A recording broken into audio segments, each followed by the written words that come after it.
Bonjour, ici Christine Levicky. Donc aujourd'hui, c'est le 6e jour de mon challenge, une vidéo par jour pendant 30 jours.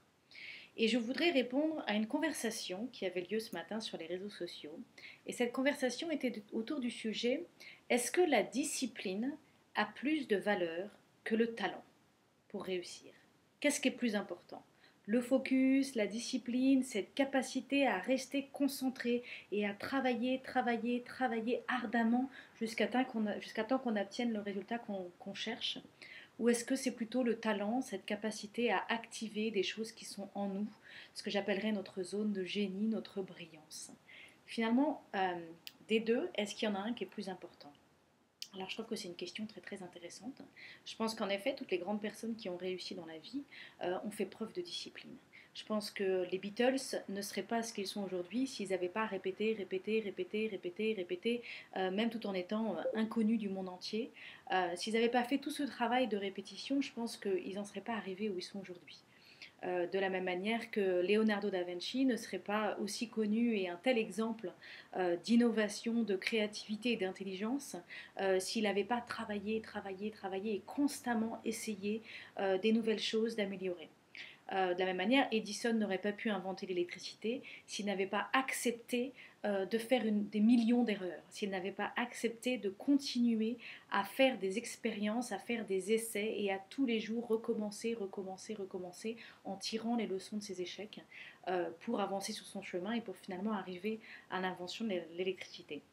Donc oui, c'est évident que la discipline a un rôle hyper important et essentiel pour toute personne qui cherche à accomplir quelque chose dans sa vie, pour toute personne qui cherche à réaliser quelque chose dans sa vie, pour toute personne qui cherche à contribuer à l'humanité et à laisser son empreinte dans la société. Donc ça c'est très clair. Par contre, je pense que la discipline ne peut pas remplacer complètement le talent.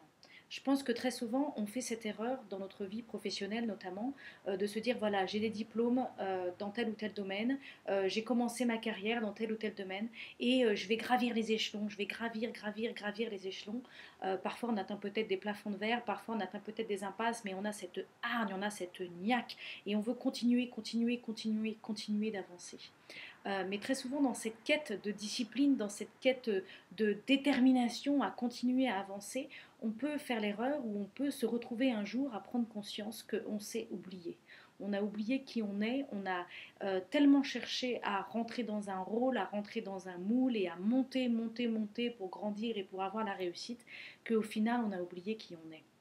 Et c'est là où c'est très important de reprendre la notion de talent. Moi, je parle de ça dans la notion de brillance. Vous pouvez d'ailleurs écouter ma conférence Oser être brillant que j'ai fait il y a quelques mois. Il y avait plus de 800 personnes qui étaient inscrites pour cette conférence. Je pense que dans la vie, il y a certaines choses, il y a certains talents qui ont été mis en nous, ou en tout cas qui sont en nous, à chacun sa croyance spirituelle par rapport à ça. Et si je suis bonne à certaines choses, ces choses auxquelles je suis bonne n'ont rien à voir avec les choses auxquelles vous êtes bon. Alors peut-être qu'il y a des gens qui ont des talents qui sont très proches des miens, par exemple dans mon domaine d'activité, il y a des auteurs merveilleux, il y a des conférenciers merveilleux, il y a des coachs merveilleux qui ont vraiment du talent et leur talent est proche du mien. Par contre, moi j'ai ma propre brillance, ma propre manière de faire les choses, mon petit, ce que j'appelle un sweet spot. Et si j'arrive à me donner la permission de constamment chercher à identifier mon sweet spot et à constamment chercher à me positionner sur mon sweet spot, sur ma brillance, sur ma zone de génie. Et si j'adopte la discipline, si j'intègre la discipline de toujours provoquer des situations pour activer ma zone de génie et activer ma brillance, mais dans des actes concrets au quotidien, sortir de ma zone de confort, me dépasser, toujours aller plus loin, là j'ouvre la porte à une réussite qui va bien plus loin. Surtout, j'ouvre la porte à un épanouissement profond, à une réalisation de moi-même. J'arrive à combiner ma réussite avec mon épanouissement personnel. Et c'est là où c'est magique, c'est là où on peut vraiment être heureux. C'est là où on peut vraiment être heureux.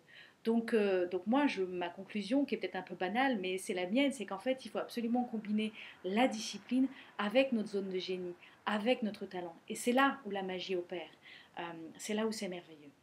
D'ailleurs, j'ai tendance à penser que si les Beatles ont réussi à avoir cette discipline de travailler, travailler, travailler, travailler leur musique, c'est que quelque part, ils ne pouvaient pas s'en empêcher. Quelque part, ce travail de leur musique, c'était tellement dans leur nature, c'était tellement dans l'expression de la profondeur de qui ils sont, qu'ils ne pouvaient pas s'empêcher de continuer à jouer de la musique.